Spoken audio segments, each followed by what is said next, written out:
Started live. Hello, chums. Get yourself a can. And let's get started. Welcome. It's been a while. Has it been a while?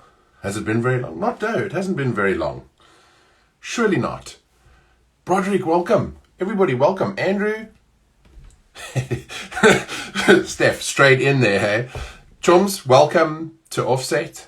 Once again, it's our time. We took a bit of a not a break. We just wanted to create some space between, the last set of stories that we had and the current set of stories that we're about to hear. So hello to everybody. Welcome in. We're so welcome here with us. We're very happy to have you here at this hour. Tonight, this episode, I'm not going to put a time on it because I keep doing that to myself. B-Boy Migs, thank you so much, chum. We are chatting to someone who's internationally renowned, an award-winning photographer, and we're going in a little bit of a different direction to the chats that we normally have. So let's actually get Stephanie in here. But yeah, so glad to have you all here. Thank you for joining us. Stephanie, how's it going? Hey, it's going well. I have Amazing. never done these before, so I jumped in immediately to not miss anything. So Don't worry. It's far less harrowing than the idea of it. yes. Like thinking it to yourself, like, cool, I'm gonna have to be on screen and somebody's gonna talk to me and they're gonna ask me questions. This is horrific. Yeah, it's terrifying. But and this is actually one of the first live sessions I've ever done as well. So I'm like, Oh, hectic. great, it's a perfect opportunity for me to say something stupid, but it is. Front of my mind always. Nice. Okay, we're two on that. Welcome. Thank you so much. Thank you. My first question is, how was fishing the other day? Well, I mean, I technically beat my mother-in-law. It was kind of like a competition, so that felt good. I mean, it depends how you look at it, but yeah. No, in terms of who caught fish, I caught 2, she caught 0. So I kind of won in that. But I mean, I'm not like a renowned fisherman or whatever. Yeah, no, it was fun. It's actually one of my, I guess, favorite pastimes when it does happen, and it always catches people by surprise because I'm not the fisher type. Yeah. Or so I appear. It's pretty rare that you see a fisherman with a metal band T-shirt. Yeah, exactly. Yeah. But it was fun. No, that's cool. I know that you took a bit of time off at the end of last year, so at the beginning of the year, to go and spend some time in the woods and just sort of disconnect from Twitter and from sort of all the digital stuff and take a bit of a break. Is that do you regularly take a bit of time off from work and that kind of thing to sort of reconnect with nature and break those connections that are sometimes so prevalent in our lives? I try. The thing about that is I hear a lot of people who are like, I'm taking a break from Twitter for a while and they disappear. The thing is, I have so many friends around the world, and I mean up until I was around 12, I had a really hard time talking to people face to face. I didn't have a lot of friends. So my whole social life is actually built around the internet. So the idea of going without that is super scary for me because that means that there's no connection with anyone. So a lot of people find it comforting to disconnect from everything. I think it's kind of stressful because and then I feel completely alone. But it's very healthy to do, just to get your mind off of it and not pick up your phone every odd seconds. So it's good. It's good. I used to refer to it as information anxiety. You're always just checking things that are on in the hope that there's something new, and inevitably the notification is just a notification to tell you that there are notifications. It's not actually worthwhile. It's like a digital version of looking in the fridge when you're bored, and then it's the same stuff, but on the internet it's just anxiety and paranoia and terrible things. So there's nothing there. Yeah.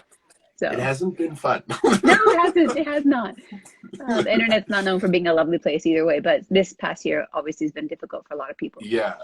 I mean, you managed to pull off a pretty, what I would call a pretty high profile pivot from photography to brand ambassador.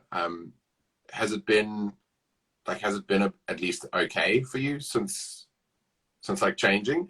And also, I guess my most pressing question is, what have you been doing to sort of keep your eye sharp? Like, what have you been shooting? I do actually know the answer to this. You've been shooting tigers. Exactly. So again, but I mean, that's again coming back to the nature thing, right? Yeah, exactly. Well, think about me, it's a blessing and a curse. I always find a way to keep myself busy. I always need to be preoccupied with something. So if there's too little going on, I will always find some kind of project. So I always keep my eye open for that. And I feel also when you're passionate about something, it's very easy to keep it going. You never really lose it. And if you do lose it, sometimes it's a temporary break. But for me, I pretty much just been eager to get back into my photography the whole time. So I'm just waiting. I see that some offline events appearing, or I see some broadcasts, and I'm just like, just put me in, coach. Even if it's just casters. I want to get to it. I want to get this. Even they have their reactions when they're commentating their matches, even though the players aren't there. So yeah, I just want to get back to it. Yeah, just get back into the fray. I think we've all sort of got to that point now. It's like I will take photos of the dust on my desk. I don't care. I mean, I even considered doing like wedding photography and like babies and things, but I didn't really. I did some of it. Yeah, I mean, there's good money in it, not gonna lie, but it's also it's a niche, because if I make a portfolio, I can make a portfolio with my esports photography, no problem. Fine, I've done that. I've done like 2 or 3 weddings, so it's kind of a tough spot, and I don't want to put myself out there too cheap, but I also want them to give me a chance. So it's a tough thing, but luckily I have my day job to keep me busy, which is marketing within video games. So it's still game related, and it still keeps me busy. Blessing. Yeah, definitely. That's amazing. Speaking of which, I know that you like 2 years ago you did step foot, or you did make a foray into live music photography. Yeah. How difficult was it to go from esports to that kind of event? And I mean, obviously your favorite is going to be esports, but do you think that the sort of like the integration, because more and more events are having like live performances and that kind of stuff pop up. If you look at like the CDL and stuff like that, that experience for you moving into live music and that kind of thing, how prepared were you coming from the background that you had with esports? Honestly, I think I had an easier time than let's say a wedding photographer or a baby photographer, because it was dark. There was very vibrant lights of, the reds and the blues, just like esports. Yeah. And I mean, some people crap their pants at the thought of going of ISO above 500, even 100. They're like, oh no, it's so scary. What about the grain? And I live in it. I was born in it, molded by it. So, get me shooting at ISO 3200 and I'm good. And that's essentially what concerts are. The one angle of it is that with music, it's way easier to probably shoot it if you're more in tune with the set list and what the performance is actually going to look like. But at the same time, it's very similar to esports in the regard that you only get one shot. It's not set up. It's not staged.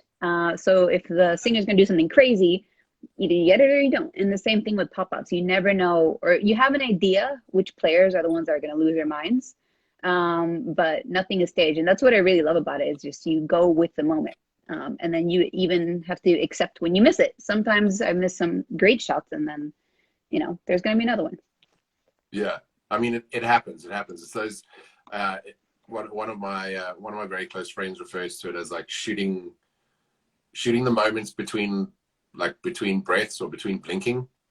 It's that thing that you like miss in that moment when your eyes are closed. And like, yeah. That was or like I even put my camera down to like see the shots I got, and then something crazy happens. Oh, okay, I missed it. Or you're looking down to check. Or you're like, oh, this is great. Because you got something good, and then something even better happens, and you just get excited. You can't help it. It's such a trap, because you're like, oh, this is actually a really great photo, and then you catch yourself. You're like, there's still there's a thing happening here.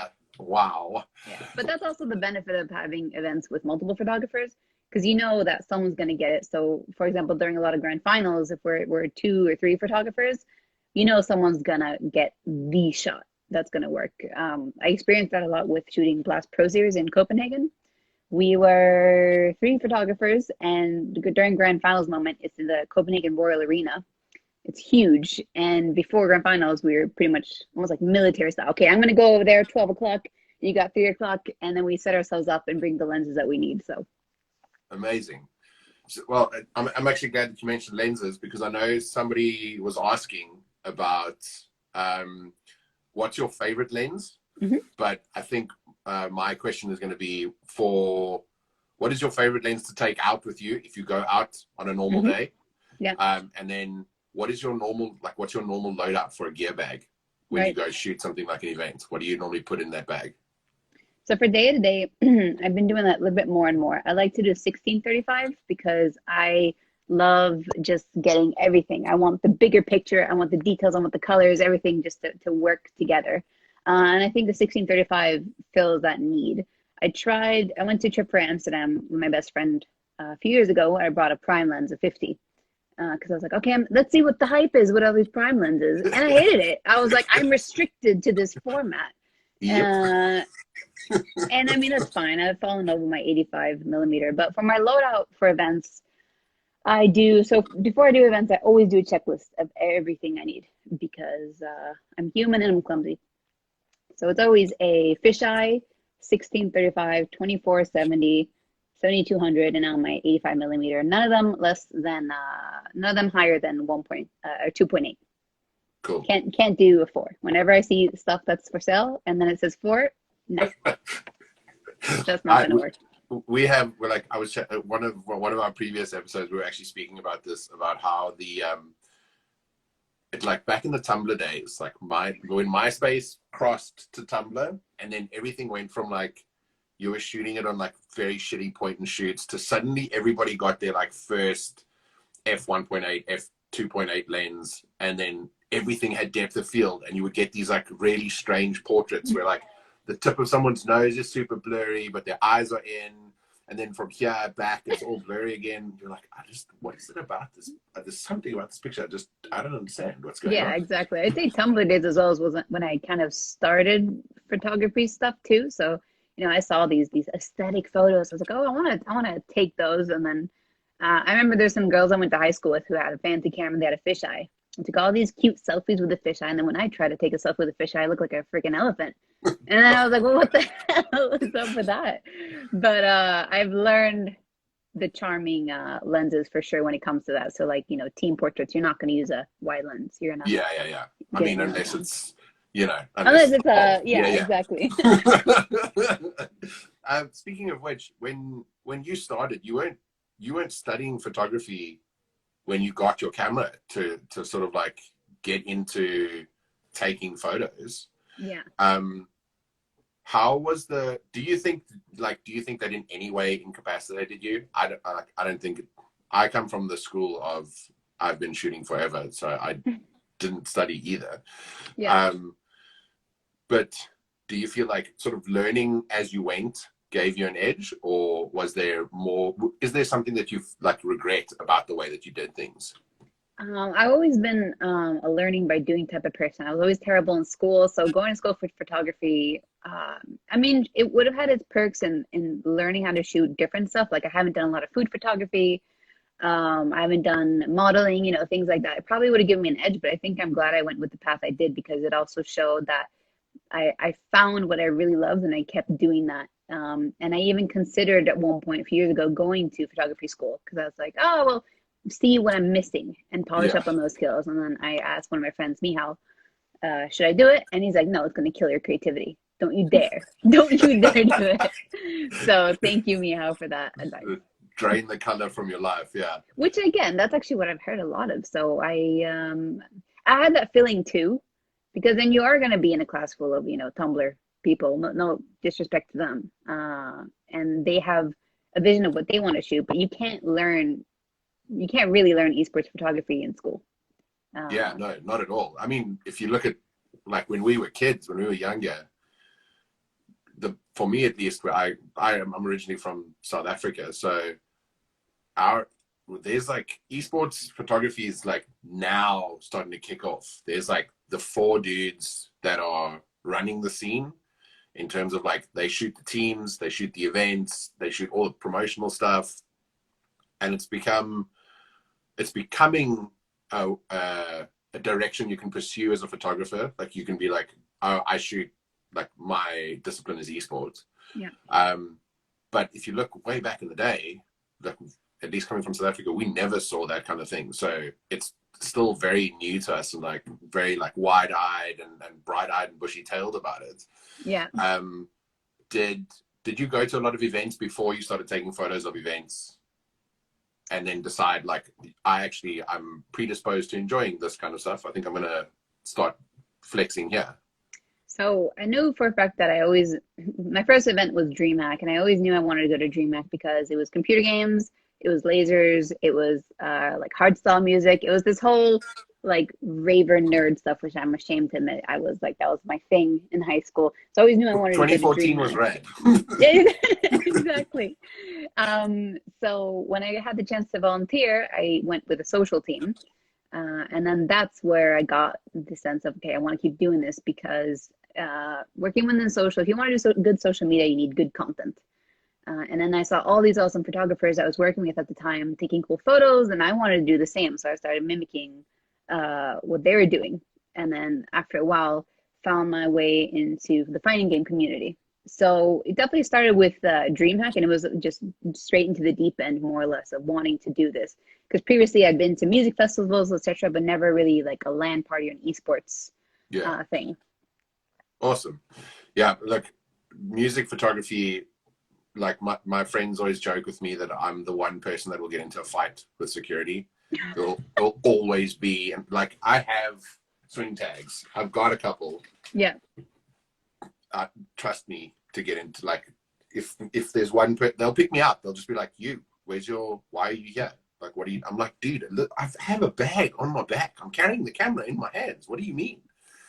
You sound like the kind of guy that I would fight at an event. You get off my damn stage. Because that happens too sometimes. Like if I'm at a big thing and I'm one of the main photographers and I see someone jumping up on the stage, I don't say anything, but I have an energy about the way I move. Yeah. So I stand and I walk in a specific way that tells you with my energy, get the fuck off my stage. Yeah. Or the stage manager will literally say that. But it's good to have that, like, especially if you're an official photographer for an event, it's good to have that repertoire with the stage manager, at least, to say to him, like, listen, like, this is happening. I just need you to keep eyes here and, like, you know, come and sort of resolve this situation. Yeah, and it's not about, I just want to point out, so it's not about, oh, I'm the main photographer, I need to get the shots. It's more about, technically about safety, because some people don't know what the hell they're doing. Like they're going to go on stage and they're going to knock over the camera, or they're going to disturb the players. Like I've seen people go to events and use flash photography in the middle of a game, and I'm just like, what are you doing? This is crazy. I know it sounds ridiculous, but it's real, and that's why I'm very, like, unless I know the person, I'm very, I guess, dominant about the stage presence. Yeah, it's good though. It's like, as much as I hate having to sort of like be the guy that always gets into a fight with security, like I will also be the one that has credentials on me, and the one that's like, you know, if you need to get out the pit, you guys, like, first in, first out kind of situation. Yeah, you fight with security, but you know what you're doing. So yeah, exactly. You know what I mean? Like you've cut your teeth and you know what you should be doing. I've seen it go wrong a couple times. And in those times are when you're like super thankful for the people that are around you to maintain the sort of the safety of everybody else. Mm-hmm. So my question is, my question that actually comes from Bella in the chat. The barrier to entry for esports in 2014 versus the barrier to entry in esports now. What do you think? Was it easier to do it then than it is now, or do you think that it's sort of become a lot more accessible with the rise of like esports teams and esports events, and sort of the culture being more like permeating more of popular culture? Right. I think to some degree, it depends actually where you're from. I would say 2014 was definitely a lot easier because, again, I went as a volunteer. So DreamHack crew, as it was back then, was pretty much the whole, even the security team, everyone was pretty much volunteers. So it was way easier to just show up and shoot, and then over time build your name. And esports photography wasn't as big of a thing back then. Like you didn't have these huge tournaments aside from maybe Worlds and the international. So it's easier to just show up. But in the States, it was a bit more bit higher security, and you needed to really, really ask for permission to show up to an event. Nowadays, I'd say it's harder to get into it. However, with what you're saying, like there are lots of teams that want a photographer. There are a lot of people who need someone to just document what's happening. And I think if you can just prove yourself, and also if you not have a good reputation, but know some people that can vouch for you, then you should be totally fine. Because it's all about that. So kind of back to like the stage thing. If I know the person who's on stage with me, or the security team does, or in your case even, when you're in the pit, you might even recognize some security people and they know that you're not an asshole. So it's kind of the same thing there, that if you know the right people and they can vouch for you, then I think you should be fine. But it is a bit tougher because it's growing bigger and bigger, and it's becoming more music-like, I'd say, in the regards of security and asking for permission, and even checking your bags in. Back in the day, at least here in Europe, it wasn't as high security in that regard, but now it might be a bit different. Yeah. We've also, like, back home, I think it depended on the profile of what you were shooting. If you were shooting music, they're like, if you knew guys, they'd be like, cool, come, hey, what's up, nice to see you again, and you go through. But then that's like years of having built a relationship with those organizers and promoters and sort of the security guards and stuff. And then my first gig in Dublin, I shot, and the guy was like, yeah, I just need you to open your bag. And I was like, it's literally raining, my dude. Like, it's pissing down. Like, he's like, open your bag, bro. Open your bag. I was like, do you have an umbrella maybe? Like, like a tent that we can go to? He's like, just I just want to look. I was like, it's a camera, my dude. But they have to check because they don't know. Like, you could be carrying anything in there. Exactly. Which just speaks to, again, it's the safety that's it. They're not being a dick to you. They're like, we're just trying to keep everybody safe. I've had some instances where I've even opened my bag and they're like, I'm not touching that because your gear is more than I earn in a year. So I'm not taking any chance. They look and they're like, oh, okay, carry on. Yeah, that's not for me to touch. Thank you. Exactly. There was a question in the chat now. Have you found it, like, there's no denying that even as an award-winning internationally recognized photographer, you are one of the few women in esports, and more so one of the few that has won an award and gotten such amazing recognition, but you're not necessarily the only one that can shoot. You know what I mean? Yeah.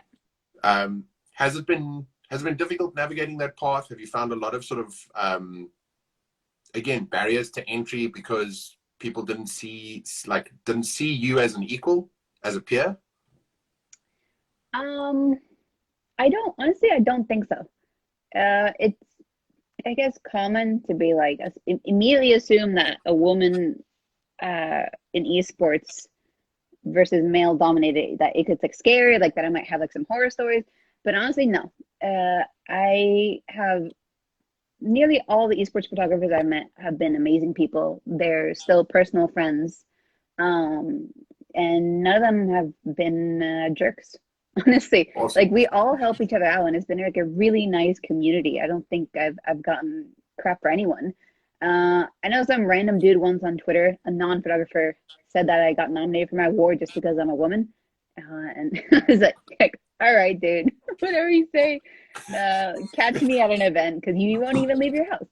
But aside from that, in the community, no, people don't give me shit. All my friends are really supportive, and when you see all this stuff happening now in the gaming industry about how women feel and how messed up that situation is, I'm really, really thankful that I feel safe with my friends and I feel safe with staff and at these events. Yeah.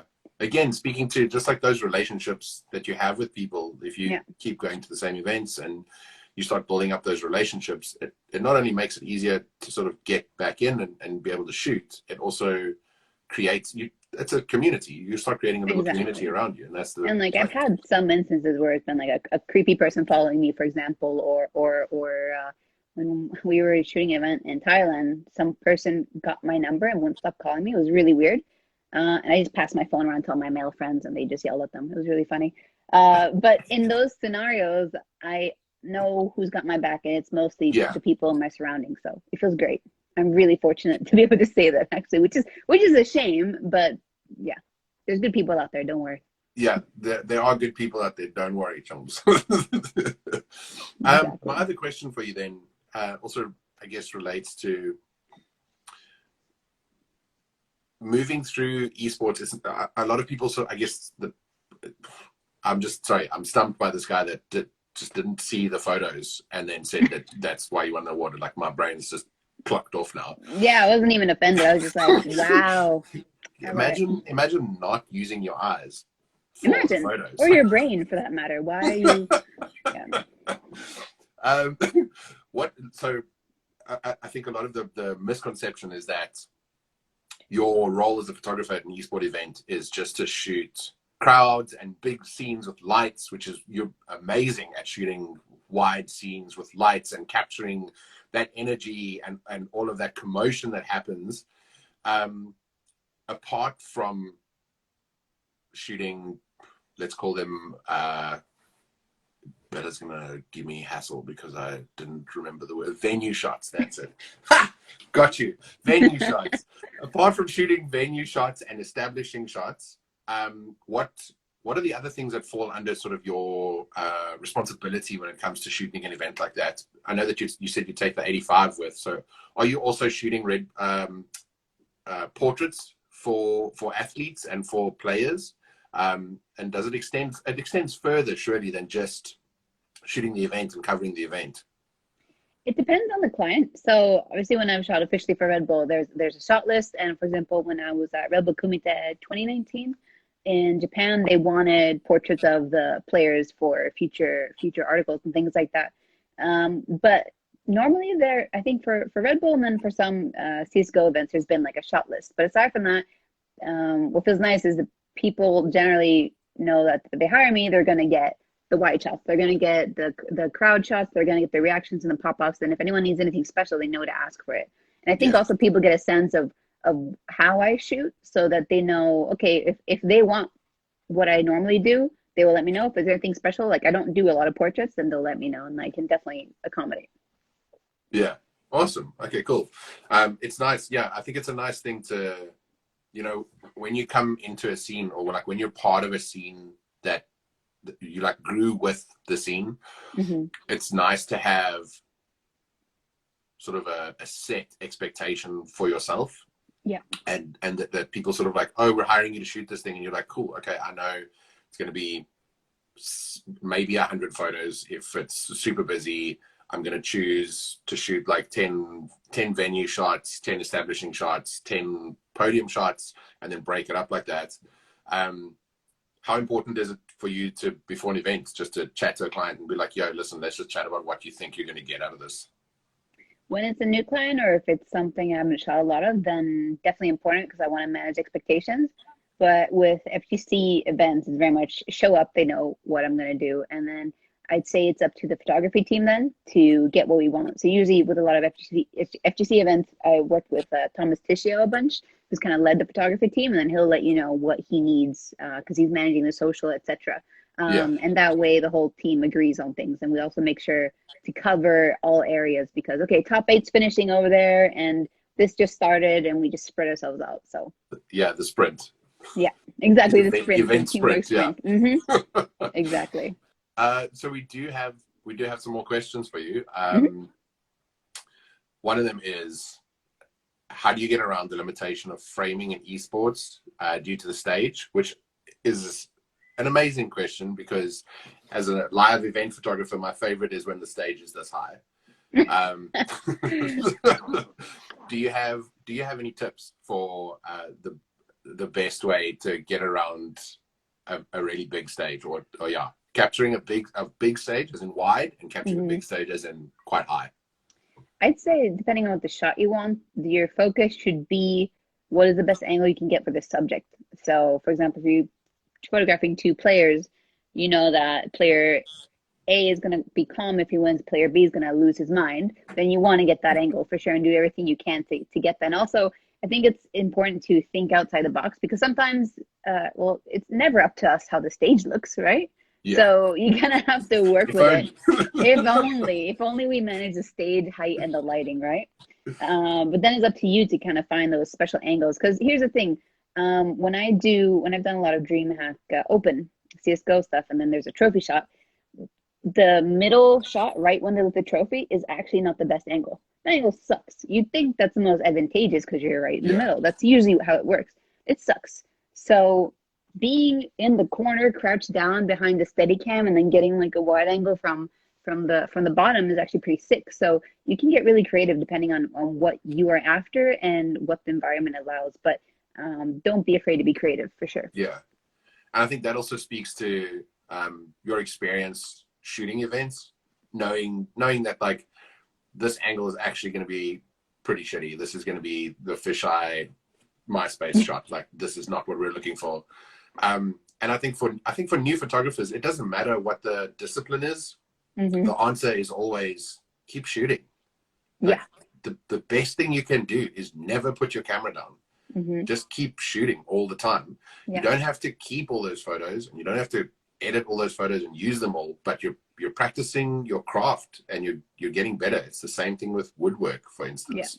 I think You know? oh, I forget his Dan Harmon, the guy who made it, like Rick and Morty and those shows, had a very good quote, and it's your idea of what's good will get better as you improve and as you change. So your standard now is going to be completely different from a few years ago. So your standard now is get it in focus. yeah, I mean, when I look back at some of my work, I'm like, how did I submit this for a client? This is embarrassing. How did anyone ever hire me again? But that's all improvement. And the thing is, as well, is there's a very low chance that someone else is going to do that work for you, and you're your own worst critic. So it's just all about improvement. And it also, as embarrassed as you can be about your previous work, you can also go, damn, I've improved. This looks sick. Rarely ever you're going to go back and go, damn, I lost it.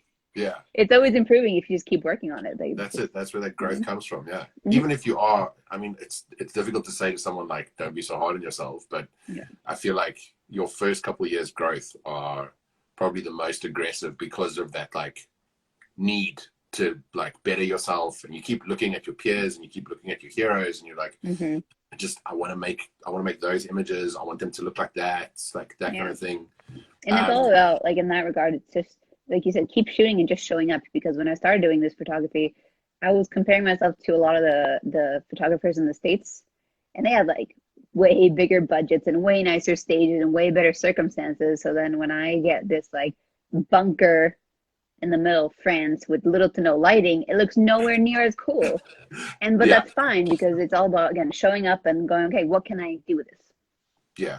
I think it's also important like to remember, if you're the only one that shows up, then you're the only one with photos. So you're like the only proof that event exists, or that it happened. That happened a lot with when I first started shooting, because I was looking at the States, and I was kind of mimicking, okay, I have to ask for permission before I shoot an event, because I don't want to fly all the way to here and then get rejected. So I did that, and some events would be like, sure, you want to shoot our event? Cool. No one's ever asked us before. And then I said, cool, then I get to be that person. Like an example, that was one of my first events, Cannes Winter Clash. I was pretty much the one person lingering around the fighting game area. And then when Mr. Crimson won that for Street Fighter, and it was the time he made his name for himself, I was pretty much one of the few people with photos of that. So the photos that exist of him winning his first ever Capcom Cup was because I was there, because I lingered. Yeah, so that's it. That's now part of. It's not just part of your legacy; it becomes part of their legacy as well. You know absolutely. what I mean? Like I look back at those photos and I see people that I'm friends with to this day, or I've seen how their lives have changed from esports, and it's cool seeing that growth. So I got to document those important moments, not just for me but for them as well. Yeah, awesome. There's another question. Did you always know, or was there an inclination? Like, what was it about photography when you were young that was like, that's the thing I need to be like, that's the thing I want to do? Well, I didn't really like photography until I was about after high school. I thought photography was really stupid and pointless because I had been drawing and doing art stuff all my life, like painting and things like that. And then I saw photography. I'm like, oh, great, you took a photo of a flower. Good job. That's not art. Stupid. So I was so provoked by that. I was like, why the hell are these people getting praise from the art teacher? And they just took a stupid photo. I can do that. So it wasn't like that at all. So I actually got a camera and started experimenting because I wanted to see, okay, how easy was it? And then I don't know what it was, but something changed in me where I started seeing, sounds so cheesy, seeing the beauty in things. But I really saw things from a different perspective of how to, Yeah, focus my lens and how to edit photos and how I can get creative in that regard. And then at that point, I slowly started gaining respect for what photography actually is. So I really didn't know in the beginning that I wanted to do this at all. amazing. But I mean, it's sometimes playing is. I mean, I don't think I'm going to pick up accounting at any time. So like, I'm not going to go if I can play with some books. That's not going to happen. No. Um, but I think that anything that has the propensity to let you be creative in some way, even if it Yeah. is just capturing your surroundings, will it's sort of like it breeds that desire in you to like again you want to get better because you want to do something a little bit differently and you want to create a better photo or a better image, and then you start exploring like how do I do that, what do I need to do that. And so a I lot of think, people, I think it's a bit of a brick wall when you're like, oh, you need a lens, and they're like, no. yeah, exactly. I think back to it, one of my inspirations, I don't know, did you ever watch a cartoon called Rocket Power? Yeah, yeah. Yeah, like I think his name was Shrimp, the nerdy guy with the glasses. He was like documenting everything. And I remember when I saw that, I was like, I want a video camera too. I want to document stuff. This looks like fun. So maybe that was like one of the like Freudian subconscious things that implanted in my head. I was like, Yeah, I want to be the document person because I hate being on photos, but I love now, of course, I love taking photos, but something more than that is I love making people happy and making them excited. So when they can look back at a photo or something and then they feel good about themselves, that means so much to me. yeah. That's amazing. I've seen the similarities between the photos of yourself taken by other people and the photos of myself taken by other people. We're both really good at putting faces when that happens. Yeah. Yeah. Natural reaction is just I can't. Yeah. Yeah, no. My mom hates it. My mom's Yeah, like, can you not just have a normal face? And yeah, I'm like, Mom, it exactly. So is a then they normal take face. a candid photo and then you look like a freaking cave troll. And they're like, "Oh, you're so cute." It's like, no, parent photography, that's a nightmare. Mm-mm. Yeah, that's a different beast completely. It's an insult. um, do you have okay, apart from your like your big rig, your bag, your gear bag? Hmm. How big is your bag, by the way? It depends on what I'm gonna shoot. So I have like I have a bag that's like yay high, and then I've got like a suitcase, and then I have a 60-liter bag for like Okay. big treks. So I prefer having a rolling bag Okay. because Yeah. I have back problems. I think most of us do. Oh, yeah, we Um, develop them quick. Yeah, yeah, yeah. yeah. And then when I put on my backpack, the thing is wearing a backpack is you're more likely to get past security and they're not going to take your bag. If you have a rolling bag, they're going to go, oh, you need to check that in. And then you need to have a fight. And then you need to Yeah. go, oh, you're going to pay for this if it gets lost or if it gets damaged. So you're going to have to be tough with that. But yeah, generally, I guess within the 60-liter range. I have big bags. My partner makes fun of me and says I look like I'm in Death Stranding when I have my backpack. And I do. Wow.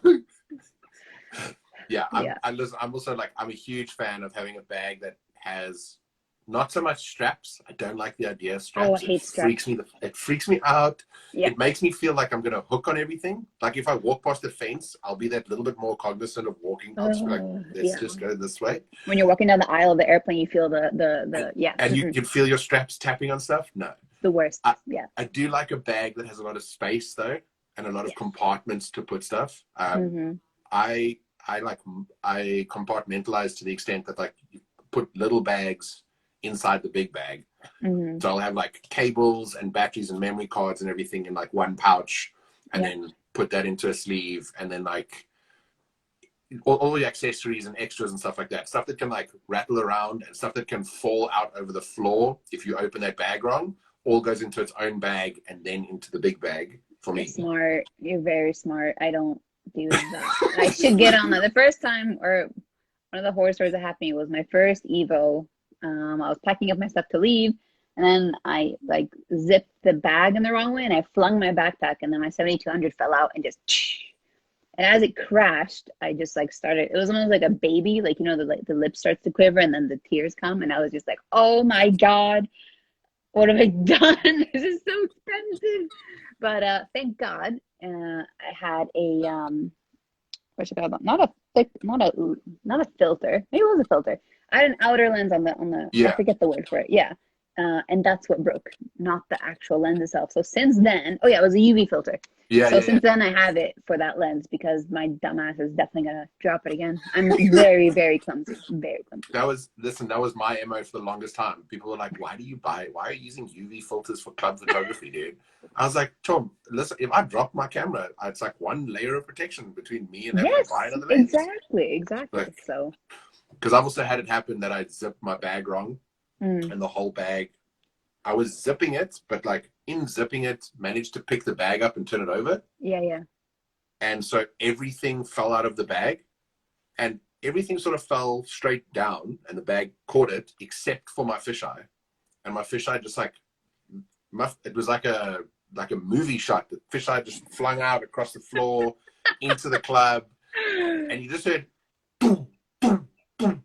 But as it bounced, the music stopped, and everybody stopped dancing as well. So it made it even more dramatic. And I was just like, oh, yeah. Oh no, that's so worse. Thankfully, So much like worse. nothing wrong with the lens. It still works. It's amazing. It's fine.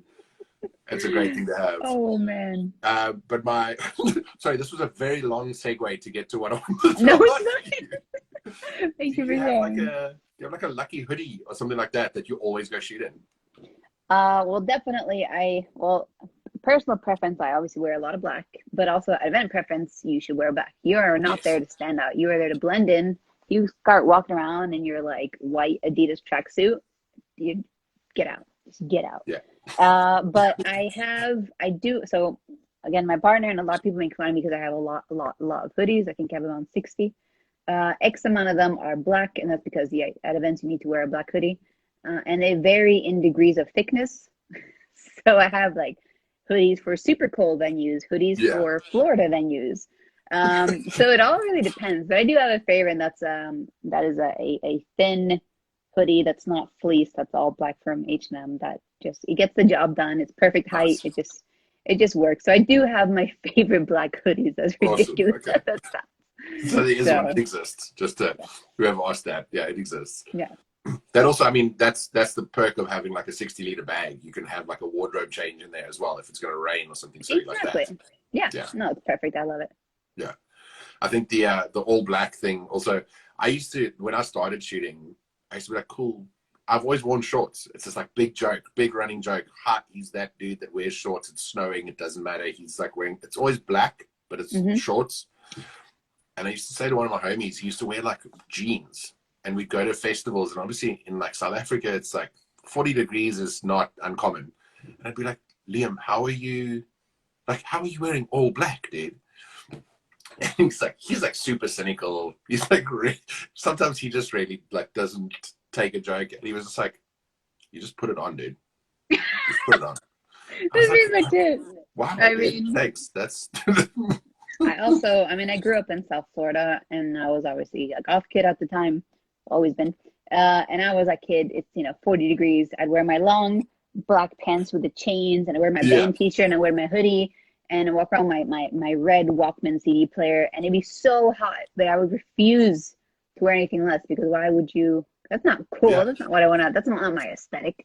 And I live in cold Sweden where I can rock that look, but I don't wear that. But I am a shorts person as well. Like if it's hot weather, I'll do a hoodie short combo rather than shorts. I mean, rather than jeans and t-shirt. You know what I mean? You have to choose your light piece of clothing. So That's it. Yeah. I'm always like, if the top half is warm, then the bottom half doesn't worry. Like it's okay. Yeah. And that's why it's shorts. I think I own one pair of long pants that I bought much like sort of against my will. I was shooting something and I was like, oh shit, I actually don't know like what the dress code is. It's like a very like family orientated Christmas type of thing. And I was like, I don't know if these people are like, are they going to freak out about my like weird tattoos on my legs and stuff? Yeah. So I was like, cool, I'll go buy a pair of jeans for this one shoot. And then I got there and everybody was tattooed and wearing like t-shirts and stuff. And I was like, You would have fit it, so you stood out even more because, oh man, that sucks. It's not even that cold. Why is he wearing long pants? What a freak. Doesn't know what he's doing. I played myself, essentially. For sure. I know that you've spoken in the past about different crowds, mm-hmm. and sort of that like the fighting community seems to be the loudest. And then, do you think? I know in the interview that I was reading, you were saying that the Copenhagen events seem to be like the most intense. Do you think that's got something to do with the music that comes from there as well? I mean, they've got like Hellfest and stuff, which is unreal. Exactly. Something with the Viking genetics just makes you louder. Yeah. Now, if it was based off genetics, then sure, the Nordics would maybe be the loudest. But I think the loudest crowds that ever shot have been Spanish, like Spaniards, and French. French are bonkers. The Irish as well, UK scenes. But no, I think it's just, I mean, it's that case with anything, whether it's a musician or a sport. If you got the home team playing, you're going to get a loud crowd. So, if you go to Copenhagen, you have Australis playing, people are going to lose their shit. And it's, you have families showing up because it's their favorite players. Like their 4-year-old daughter, they have a favorite CSGO player. It's really, really cute. But I think it's all about just a home team if they're playing or not. Awesome. Yeah. I'm yet to experience any of the big sort of like esport stuff over on this side. Mm-hmm. Obviously just as we got here, everything went into lockdown and I was like, cool. So yeah. Now I'll watch it just like everybody else on my computer. Great. Yeah. Just wait till you go. You're gonna get addicted. It's something else. Especially an FGC event. It's just amazing. I'm biased. Is there anything that you're like really amped about getting back into shooting sort of when we're allowed to? Well, if I get to shoot Rebel Kumite in Las Vegas, that's gonna be sick. But something I'm really looking forward to that's 99% gonna happen, knock on wood, is CEO in Orlando, because it's a scaled down version of the CEO tournament, but that stuff, some of those games sold out in seconds. And it's gonna be the place where I see my friends again who I haven't seen for over a year. So not only is that gonna be emotional, but it's everyone is coming back to that, So it's gonna be emotional seeing my friends again, but the energy is gonna be like everyone's just waiting to be in an event and go crazy and lose their minds and pop off. So I feel like it's really pent up energy, and I just can't wait for that to be unleashed. It's gonna be amazing, sick. Okay, I'm really stoked. I watched 2019 Kumite. Mm-hmm. That was the first one where I was like, I tuned in because you posted about it, and I was like, oh my God, I'm going to watch and see if I can see Steph in the background somewhere. Oh my God, you're one of those? You're one of those? And then when I did see you, I was so like wrapped up in watching the event. I was like, oh man, I didn't even screenshot this to like tweet now. Like, it's okay. I have a friend, Keith Ace, who likes to do that. He made a GIF of the most unflattering moment of me going on stage, which was at CEO a few years ago, and I like flop on stage like a seal, just like bleh. And then I gracefully just like slide into the wrestling ring, and I just look like a seal. It's funny but shameful. But I have people like that even message me when they're home. They're like, look, that's you're on stage. I'm just like, please don't, like, I don't want to be seen. But that's what friends are for. That's what friends are for. Exactly. Speaking of which, what has it been like, sort of like, what have been the challenges for you in, or rather, how do you prepare when you've got to travel and cross time zones and stuff like that, and go to places where you maybe don't speak the language? How has that experience been, and how do you prepare for that kind of thing? Well, I'm a neurotic planner, so I do a lot of research before I go anywhere. Especially if it's far away. I'm thinking if I'm going there for an event, I might as well make a small vacation out of it. So like when I went to Bangkok for Tekken World Tour, it's like I'm going to make it a thing. And then one thing that really helps also, if you're going there and you're going to meet up with your friends, is you you plan stuff together. So, okay, cool. What hotel are you staying at? What do you want to do? How long are you going to be there for? Let's maybe we arrive at the airport at the same time. So it's all about planning with yourself and also planning with your friends to see, okay, how can we make this trip together? Because the thing is, a lot of people in the FGC are, a lot of people in esports do enjoy traveling. So do as you would with, I guess, a vacation, but a little bit more serious. Yeah. Prepare, do your research, see what you want to do, see what you can do, and also in relation to where the event is, because sometimes it's going to be in like, I don't know, Chernobyl, and you know what? There's not a lot of stuff to do around, Chernobyl or something like that. I don't know. But Yeah. sometimes you are going to be in the middle of Paris, and then that's it. There's plenty of things to do. Yeah. I've also, yeah, I've found that the difference between obviously going for work and going for fun, you're still taking the camera with you. Like I carry mine with me, and it's only one of those things where I'll pack for the trip and then be like, oh, I don't need to take like the whole bag. I just need like a couple lenses. And then when I look again, I'm like, cool, you took one lens out the bag that you're now going to put back in the bag because Yeah, there's no point to taking this lens out. So exactly. That's why I have my go-to. Like I said, I do when we went, when I was in Bangkok again, the day before I was supposed to leave, we went on like a little boat tour and we walked around Bangkok a bunch. And I'm so happy I got my 16-35 because even though it is very wide, I was able to crop things down. So I always yeah, have my go-to because one, I don't want to be for weight reasons on my back. I don't want to be lugging around too much gear. And yeah, two, I also don't want to get robbed of all my gear. So yeah. I'm like, okay, what can I go without? What Perks, am I yeah. willing? Yeah, exactly. Amazing. Yeah. Have you ever had any hassles with like, I know you say with the wheelie bag, but have you ever Mhm. had like any hassles with airport security and stuff like that? Sort of like your bag is too heavy to go on the plane. Yeah, Sorry. for sure. And then I opened up my bag and I said, okay, are you willing to pay for this if it gets lost? What are you going to do about it? Because I'm shooting an event tomorrow. Yeah. So, people get puffy and puffy because they don't like being told no, especially me. But it is also true. Like sometimes I am going to shoot the next day and I can't risk having my gear get lost. So, Yeah. either you deal with it and, obviously people have an authority thing when there are some kind of security, but I'm always very clear that this is what I need. Yeah. Um, yeah. I had it in in I think it was in Moscow. We were flying back, and when we came in, no hassles. Like nobody gave me any hassles. And then when we were trying to leave, they were like, "Yo, your bag is like 2 kilograms too heavy, so you're either gonna have to check the bag or check something in the bag."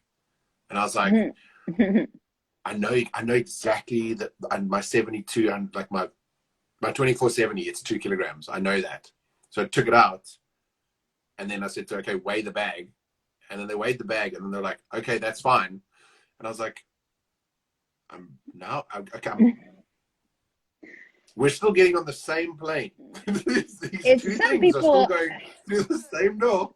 some people are just having a bad day and they want to exert their authority and tell you no that you That's can't do it. it. It's But it's that's the fine. You power trip gotta sometimes. Eh? It's a power trip and you just have to kill them with kindness sometimes and just go with the flow. I think I even missed my flight once because the airport security were being assholes or. Uh, But it is I'm prepared again, if you plan, if you're a neurotic planner like me, you will always have a plan A, you'll B, know. C, D. Yeah, you'll know exactly. And then you'll also have a way to speak with the airport security after a while. Now it's going Yeah, to be interesting next time I fly how I'm going to deal with that, but I think it should be fine. it's gonna be fun trying to communicate with people again when we could go to the airport. Yeah. Hey guys. So in closing, my last couple Mhm. questions. Yeah. Who would you like? Who's on your list to take photos of, whether live at an event or portraits? That's my first question. Hmm. First of my last questions. Okay. I mean, I can only think of musicians to be honest right now. So obviously there's events I want to shoot like the international, etc. But when it comes to music, I want to shoot Rammstein, one of my favorite bands because well, they're one of my favorite bands, but also their shows are next level. Wild, wild. They're wild, exactly. People know them just because of the way the performances are. So I Yeah, want to shoot that. I love them so much. amazing. Okay, cool. And then what what's your plan for the next week? Like, what can we expect to see? Have you got anything that you can share with us, talk to us about? And then what sort of like, I guess the plan for the rest of the year, like the next like 6 months, what's in the works? Next week, in terms of photography, I guess there may or may not be a lot going on because I actually next week my parents are getting me here from the States and I get to see them for the first time in over a year. Awesome. Awesome. So maybe some unflattering photos of myself, courtesy of my parents. Okay. There's a chance of that. We'll see. We might do some day field trips and things like that. But then for next year, that's it. I'm aiming for Kumite. I'm 99.9% going to CO, perhaps even Blast Pro Series again. So things are trickling in slowly but surely, and I'm really excited for that. But I think the big bang is going to be in 2022, hopefully, when things are relatively back to normal. And it's just, I know for the fact that within that she's going to be an explosion of, again, this pent up energy of people wanting to go back to their locals, people want to go back to big events, see their friends. Definitely. So it's just a matter of time. I in my head, it just feels like when you're at school and you're waiting for that first break bell. Yes. Yeah, exactly. That is what it feels like to me. And I'm just like, yeah, it's also interesting because I'm thinking I'm rather much of an introvert. How the hell am I going to deal with it? Because after one day of a 12-hour event, I'm going to be so socially exhausted. But at the same time, because everybody's going to want a piece of it. Everybody's going to want a piece of everyone. But at the same time, I'm thinking, no matter how tired I am, I can actually get off of people's energy, and then that's what kind of keeps you alive. That's what kept me from sleeping for 3 days straight when I was at DreamHack. It was that the energy was so great that I just stayed awake the whole time because I was so happy. And I think that's probably what's going to happen as well. And then I'm going to crash when I get home. Yeah, then we'll end. Then we'll yeah. end. Yeah. Okay, cool. Thank you so much, Steph. I really appreciate your time coming to chat to us and just giving us a couple stories. It's been really rad hanging out. I really look forward to what happens next. I can't wait to see more photos of the cat, to be honest with you. But master naps. Master of naps, exactly. I want to say thank you to everyone in the chat as well. Like, I've been trying to not be distracted because I see like a lot of names, a lot of people. So hi Madrid, hi Chris. I think I see one of my cousins in here as well. So thank you all in the chat for tuning in. Yeah, thank you everybody. This will go up on Red Bull Photography's IGTV, so it'll stick around for a while. Please feel free to share it around. Send it to Steph's mom. Make sure that she sees it, please. Oh man, you have no idea. Oh god. But yeah, I hope you have a good night further, and thank you so much again for giving us some of your time. We look forward to seeing what happens next. Cool. Yep. Bye bye. Ciao.